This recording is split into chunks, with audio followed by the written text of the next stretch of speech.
Hi mga mami! Welcome to my mini vlog. Ito na naman nga tayo nagpipiling vlogger dito sa social media. At dahil nga bored ako dito sa bahay, kaya anong gagawin? Mangimbita para marami na kaming maboard dito sa bahay. Charot na naman. Kaya pala nandito tong mga bruha pero magaganda dahil nga nagyayaya na naman talagang makipagtagay. Diyos ko naman. Kami lang talaga yung magbe-best friend na palaging walang pera pero pagtagay ang pag-uusapan talagang lumalabas yung mga kayamanan. Pero for the first time talaga to in our life na nagyaya sila ng tagay na hindi natuloy dahil wala na talagang mailalabas pa. At dahil nga hindi naman natuloy yung mga plano namin, kaya naman para hindi masayang yung pagpunta nila dito, ano ang gagawin ay pagbantayin ng mga bata. Diba? Para naman may ambag sila. Sayang naman kasi ang mga muscle na malalaki kung hindi naman makakahawak ng bata, diba? Fast forward na nga tayo, umalis na nga yung mga kaibigan ko after nga nilang mapagod magbuhat ng mga bata. Charet, walang ganun te, wala. Umuwi na nga sila dahil nga marami din silang gagawin sa bahay nila, lalo na nga sa buhay nila. Hindi lang naman ako yung busy palagi, pati rin sila. Tapos na nga kaming kumain dyan at syempre hindi talaga maiwasan na walang hugasin, diba? Kaya anong gagawin? Maghuhugas. Alangan namang mag-jumbo hotdog.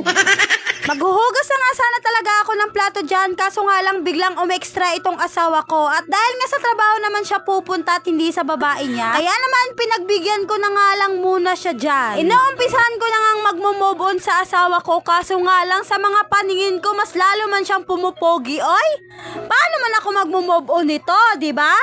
Paano? Tips naman, bigyan nyo naman ako. Ay, grabe naman, napaka-OA. Pag move on, gusto. Pero yung mag-anak ng ayaw tumigil, diba? Binabantayan ko pa nga yung asawa ko dyan habang nagtutoothbrush. Baka kasi biglang mag-pair disappear at mapunta sa ibang pante ng babae. Kapag ganitong puging-pugi nga siya papasok sa trabaho, ay kinakabahan nga talaga ako. Baka kasi hindi sa trabaho ang punta niya at sa ibang bahay pala. Nakakatakot lang kasi baka yung mga sahod niya ay mapunta sa iba, idi wala na akong pera.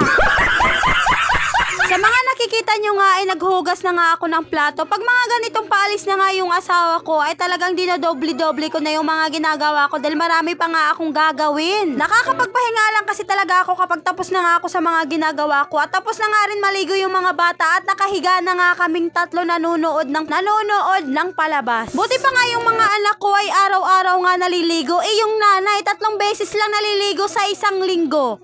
Amoy bilat na. Paano ba naman kasi makakaligo ng araw-araw kung paglabas mo pa lang ng pinto yung anak mo mukha nang sinasakal sa iyak niya? Ang OA. Lahat na lang talaga. Ultimo nga pagtahi ko nakabantayan sila. Kaya minsan pag tumatahi ako nakabukas yung pinto ng CR para naman makita nila na hiloan dito lang ako. Di ako nawala sa mga mata nyo. Pero ito talaga yung trabaho na sobrang mamimiss mo. Lalo na nga kapag marunong na nga tumae mag-isa yung anak mo may boyfriend na. Habang naghugas nga pala ako dyan ay nakabantay nga itong bunso ko. At kita nyo naman sobrang pawis na siya dahil wala ngang electric pan dito sa akin banda. Well, sanay naman yan dahil nga kapag wala ako sa tabi niya at nakatayo ako ay nakatayo din yan siya nasa buntot ko. At dahil nga tapos na nga ako maghugas ng plato at pawis na nga itong mga anak ko, kaya naman papaliguan ko na nga sila at hanggang dito na nga lang. See you on my next mini vlog. Bye-bye!